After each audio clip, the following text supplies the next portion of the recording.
My name is Emma, and I'm 26 years old. What I'm about to tell you happened 2 years ago, but I can still remember every detail like it was yesterday. The day that started as my brother's birthday celebration ended with me unable to feel anything below my waist, lying on cold concrete while my family stood over me, refusing to believe I was truly hurt. If you've ever had your pain dismissed by the people who should love you most, please know you're not alone. This is the story of how my family's cruelty nearly destroyed my life and how justice finally caught up with them. Growing up in the Peterson household meant living in constant fear of stepping out of line. From the outside, we looked perfect. A successful lawyer father, a socialite mother, and 2 children who excelled academically. But behind closed doors, our home was ruled by emotional manipulation and favoritism that would shape the rest of my life. My father, Richard Peterson, was a towering figure at 6'3" who believed emotions were weaknesses to be conquered. He'd built his career on being ruthless in the courtroom, and he brought that same cold logic home with us. "Life isn't fair, Emma," was his favorite phrase whenever I came to him with problems. "You need to learn to handle disappointment without falling apart." My mother, Patricia, was equally dismissive but in a more passive-aggressive way. She was obsessed with maintaining our family's reputation in our upscale Connecticut neighborhood. Any sign of imperfection, especially from me,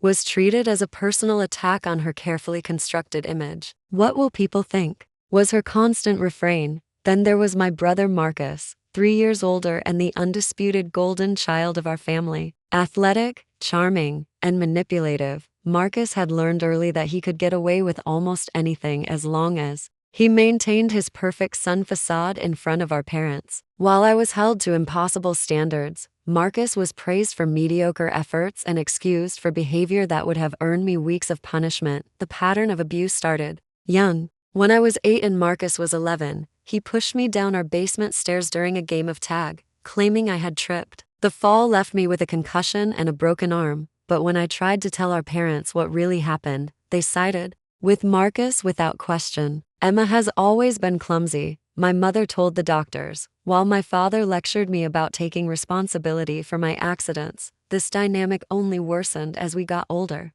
Marcus would torment me with pranks that crossed the line into genuine cruelty, then gaslight me when I complained. When I was 14, he put hair removal cream in my shampoo bottle the night before school photos. I had to wear hats for months, while my hair grew back in patches. My parents' response? "Boys will be boys. You're too sensitive, Emma." At 16, Marcus sabotaged my college application essays by deleting them from my computer the night before the deadline. When I couldn't submit them on time, my parents blamed me for not backing up my work properly. The pattern was always the same. Marcus would hurt me, I would seek justice, and my parents would find a way to make it my fault. By the time I reached adulthood, I had learned to keep my distance. I moved across the country for college, came home only for major holidays, and built a life for myself as a social worker helping children from dysfunctional families. I found friends who actually cared about me, started therapy to address my childhood trauma, and slowly began to heal. But family obligations have a way of pulling you back in. When my mother called to insist I attend Marcus's 29th birthday party, I initially refused. It had been 8 months since I'd seen any of them, and I was finally in a good place mentally. "It would mean so much to your brother if you came," she said, though I seriously doubted Marcus cared whether I was there or not. "We're having a pool party at the house. The whole family will be there." After an hour of guilt-tripping and emotional manipulation, I finally caved. "Fine, I'll drive up for the weekend." "Wonderful. And Emma, please dress appropriately. You know how important appearances are." The criticism stung as it was meant to. My mother had never approved of my more casual style, preferring the preppy outfits that had made me feel like a costume when I was younger. I spent the week dreading the trip, but my therapist encouraged me to set boundaries. "Go if you want to, but remember you can leave at any time. You're an adult now. They can't control you unless you let them." I arrived at my parents' house on Saturday afternoon, timing my entrance for when the party would already be in full swing. The driveway was packed with expensive cars belonging to Marcus's friends, most of whom I remembered as equally obnoxious from our teenage years. My mother greeted me at the door with her signature air kiss and immediately looked me up and down. I'd chosen dark jeans and a nice blouse, trying to strike a balance between their expectations and my comfort. but I could see the slight disapproval in her eyes. "Everyone's out back," she said, leading me through the house. "Your brother just finished opening his gifts. We got him that boat he's been wanting." Of course they had. For my last birthday, they'd sent a gift card to Target with a generic card. The favoritism was as obvious as ever, but I'd learned not to expect different. The backyard was exactly what I'd anticipated. About 30 people, mostly men in their late 20s, drinking beer around the new in-ground pool my parents had installed. Marcus was holding court near the diving board, gesturing wildly as he told some story that had his audience laughing. When he spotted me, he broke away from his group and approached with that fake enthusiasm he always used when others were watching. "Emma, look who decided to show up after all." He pulled me into a hug that lasted a beat too long, and I could smell alcohol on his breath even though it was only 3 in the afternoon. "Happy birthday, Marcus," I said, extracting myself as quickly as possible. "Thanks, sis. Dad spent a fortune on this party. Check out the new pool deck, custom Brazilian hardwood. Cost more than most people's cars." I nodded politely and excused myself to get a drink. I stuck to water, knowing I needed to keep my wits about me. For the next hour, I managed to avoid direct confrontation by making small talk with some of the other guests, mostly girlfriends and spouses who seemed equally uncomfortable with the increasingly rowdy atmosphere. But as the afternoon wore on, and the alcohol flowed more freely, I could sense Marcus's attention turning toward me. It always did when he was drunk, like a predator sensing vulnerability. "Hey, remember when we convinced Emma that our neighbor's dog was rabid?" Marcus called out loud enough for everyone to hear. "She was so scared she wouldn't go outside." For weeks, his friends laughed, and I felt my cheeks burn with embarrassment and anger. I had been 6 years old, and the fear had been real. The nightmares had lasted for months. Or the time we put plastic wrap over the toilet seat before she got up for school. Another voice chimed in. That had been Tyler, Marcus's best friend since childhood and an equally cruel person. I started gathering my things, having reached my limit. But as I turned toward the house, Marcus intercepted me. "Leaving so soon? The party's just getting started." His words were slurred, his eyes unfocused. He was more drunk than I'd initially realized, which made him unpredictable and dangerous. "I have a long drive back," I said firmly, trying to step around him, but Marcus blocked my path. "Come on, have a drink with us." For old time's sake, I knew this routine, the fake friendliness that would inevitably lead to some form of public humiliation. I'd fallen for it too many times as a child. "No thanks, Marcus. I really need to go." His expression hardened, the mask slipping. Still the same uptight Emma. Some things never change. I walked away, heading toward the sliding glass door that led back into the house. I just needed to grab my purse and I could escape this toxic environment. But to reach the door, I had to cross a section of the new pool deck. As I stepped onto the wooden planks, something felt wrong immediately. The surface was strangely slippery beneath my sneakers, almost like there was oil or something slick coating the boards. I looked down and noticed a subtle sheen on the wood. In that moment, I realized what was happening, but it was too late to stop it. My foot shot forward, completely out of control. I tried to catch myself, arms windmilling, but the surface was too slick. My other foot slipped, and I felt myself falling backward, off balance and helpless to prevent what was coming. I didn't hit the pool as Marcus had presumably intended. Instead, my lower back struck the concrete edge with a sickening crack that I felt more than heard. My head snapped back, connecting with the same unforgiving surface. Pain exploded through my skull as I crumpled to the ground. For a moment, everything was silent except for the ringing in my ears. Then someone screamed, and I realized the sound had come from me. I was lying flat on my back, staring up at the blue sky. But something was terribly wrong. The pain in my head was excruciating, but what terrified me more was what I couldn't feel. Everything below my waist had gone completely numb. "Help," I gasped, struggling to breathe. The impact had knocked the wind out of me. "Please, something's wrong. I can't feel my legs." Marcus's face appeared above me, and to my horror, he was grinning. "Nice fall, very dramatic." I tried to sit up, but my body wouldn't cooperate. My arms worked, but when I tried to move my legs, there was nothing. No response, no sensation, just a terrifying void. "I'm serious," I said, my voice getting stronger as panic set in. "Something's really wrong. I can't move my legs. I think I hurt my spine." Marcus rolled his eyes. Oh, come on, get up. You're embarrassing yourself.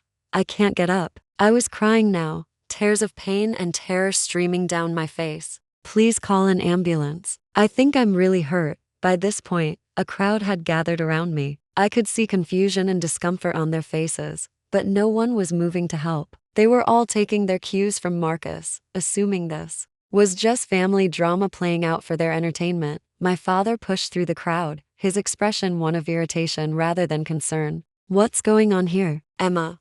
Why are you on the ground? Relief washed over me. Surely my father would take this seriously, would recognize that something was genuinely wrong. Dad, I slipped and fell. I hit my back on the pool edge. I can't feel my legs. Please, I need to go to the hospital. Instead of concern, I saw annoyance flash across his features. For God's sake, Emma, the deck is perfectly safe. I just had it installed by professionals. He gestured impatiently. Get up and stop making a scene at your brother's party. The dismissal hit me like a physical blow. Even now, when I was literally unable to move, my pain was being invalidated. Richard, maybe we should help her up, my mother suggested, appearing at his side. But her concern wasn't for me, it was for appearances. People are watching.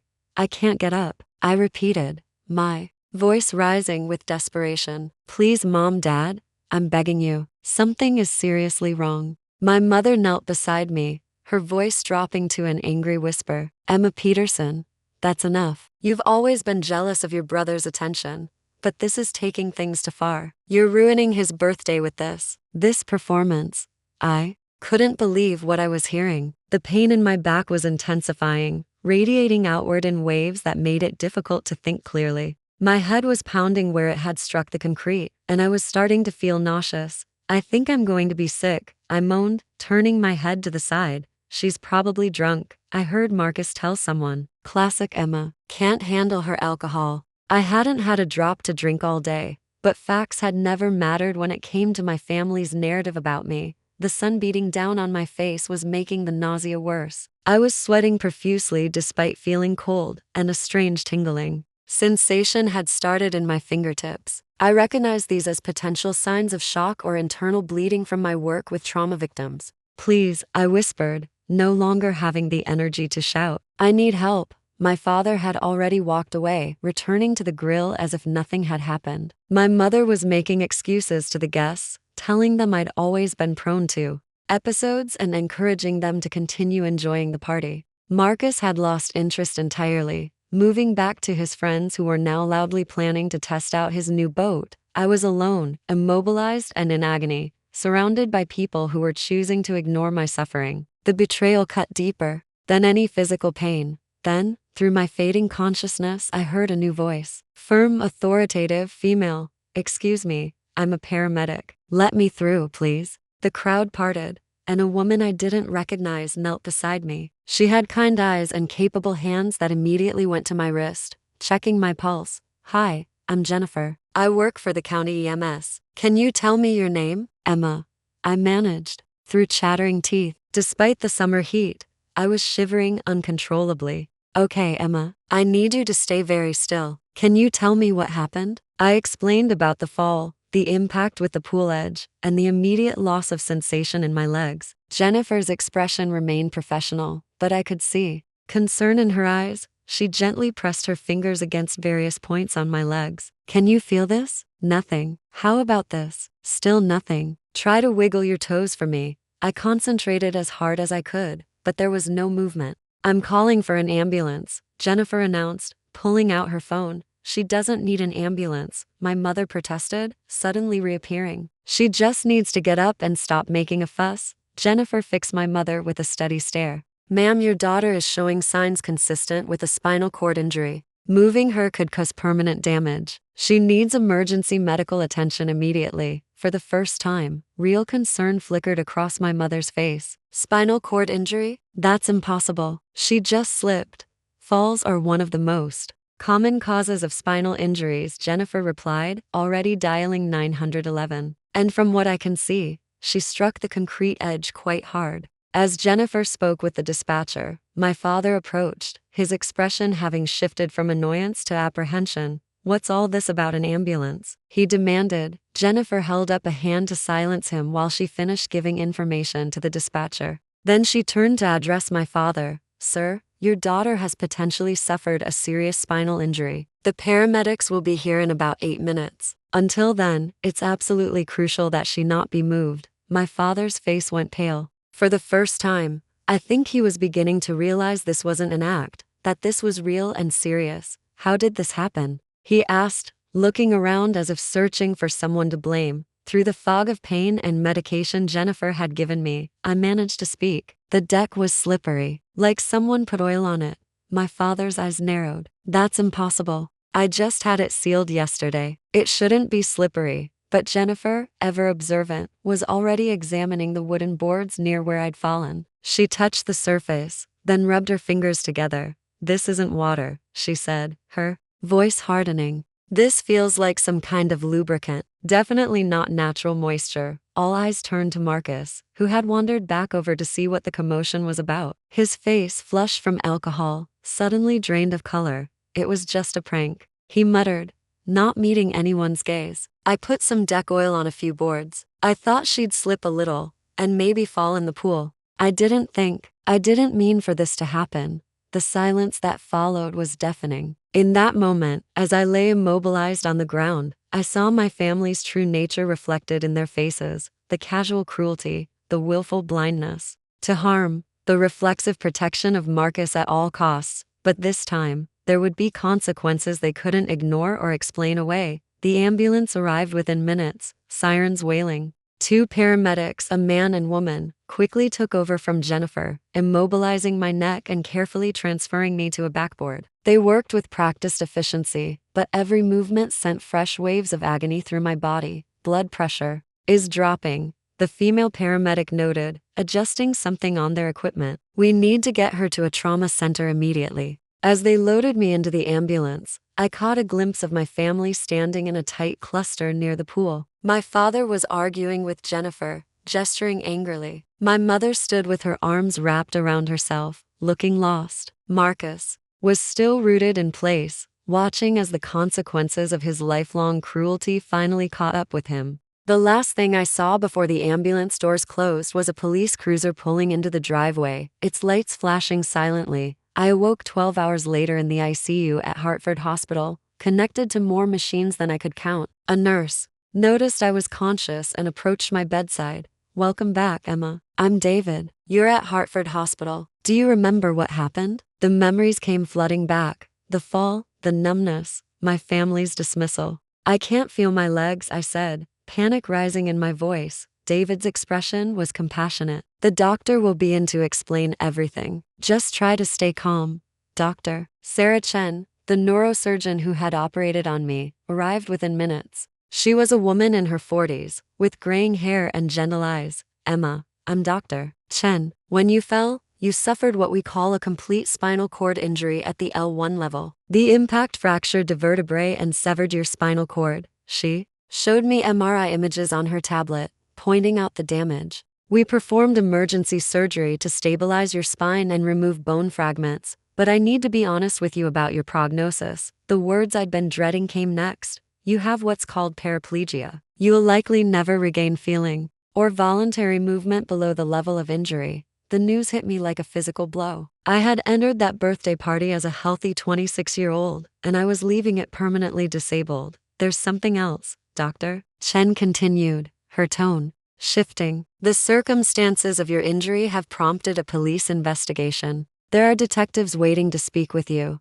2 detectives, both women, entered my room. They introduced themselves as Detective Rodriguez and Detective Kim. "We understand this is difficult," Detective Rodriguez said, "but we need to ask about what happened at the party." I told them everything. Marcus's admission about the oil, my family's refusal to call for help, the delay in getting medical attention. "So to be clear," Detective Rodriguez said, "after you fell and reported complete loss of sensation, no one called for medical help until a paramedic who happened to be at the party intervened?" "That's right. My father told me to walk it off. My mother accused me of faking it for attention." The detectives exchanged glances. "We should inform you that your brother Marcus Peterson was arrested last night on charges of reckless endangerment resulting in serious bodily harm. Your parents are also being investigated for negligence and failure to provide necessary medical care." The legal proceedings that followed were swift. Marcus, faced with overwhelming evidence, accepted a plea deal for aggravated assault resulting in permanent disability. He was sentenced to 5 years in prison. My parents were charged with criminal negligence and received 2 years of probation and substantial fines. The civil lawsuit my attorney filed was settled for $3.2 million, enough to cover my lifetime medical needs and home modifications. Though no amount of money could restore what I'd lost, 6 months after my injury, I received a letter from Marcus in prison. It was a lengthy, handwritten apology, the first genuine one I'd ever received from him. He wrote about the therapy he was undergoing, how he was finally confronting the person he'd been. "I can never undo what I did to you," he wrote. "I understand. If you never want to see me again, I wouldn't blame you. But I want you to know that I'm truly sorry, not just for that day, but for a lifetime of cruelty. You deserve so much better." The letter gave me a complicated mix of feelings. It seemed sincere, but I wasn't ready to let him back into my life, if I ever would be. My parents never reached out directly. I heard through relatives that they'd moved to Florida, starting over in a smaller house with what remained of their assets after the settlement. As for me, I began the long process of rebuilding my life. I moved to an accessible apartment, learned to drive with hand controls, and eventually returned to work as a consultant for social services, training caseworkers to recognize signs of family dysfunction and abuse. The physical adaptation was challenging, but the emotional healing was even more complex. With the help of my therapist, I began to process not just the trauma of the injury, but the lifetime of emotional abuse that had made it possible. "Your family failed you in the most fundamental way," my therapist said during one session. "But your healing doesn't depend on their acknowledgement. It's something you do for yourself." And slowly, that's exactly what I began to do. I built a chosen family of friends who actually cared about my well-being. I found meaning in my work helping others. I learned to see my worth not as something that required external validation, but as an inherent part of who I am. 2 years later, my life is unrecognizable from what it was before. I use a wheelchair for mobility. I've had to reimagine my living situation and career, and I deal with chronic pain and medical complications. But I've also discovered a strength I never knew I had, formed deeper friendships than I'd ever experienced, and found a sense of purpose in helping other survivors of family trauma. The woman who entered that birthday party, desperate for approval from people incapable of loving her properly, no longer exists. In her place is someone stronger, more authentic, more aware of both her vulnerability and her power. If you're reading this and find yourself in a situation where your pain is dismissed by those who should protect you, please know that you deserve better. Your experiences are valid, your suffering matters, and there are people in this world who will see you truly if you can find the courage to reach beyond those who refuse to. Sometimes it takes being broken to discover just how resilient we really are. My family's betrayal cost me the use of my legs, but it also freed me from a lifetime of seeking love from people incapable of giving it. And in the end, that freedom, painful as it was to achieve, became the foundation for building a life worth living.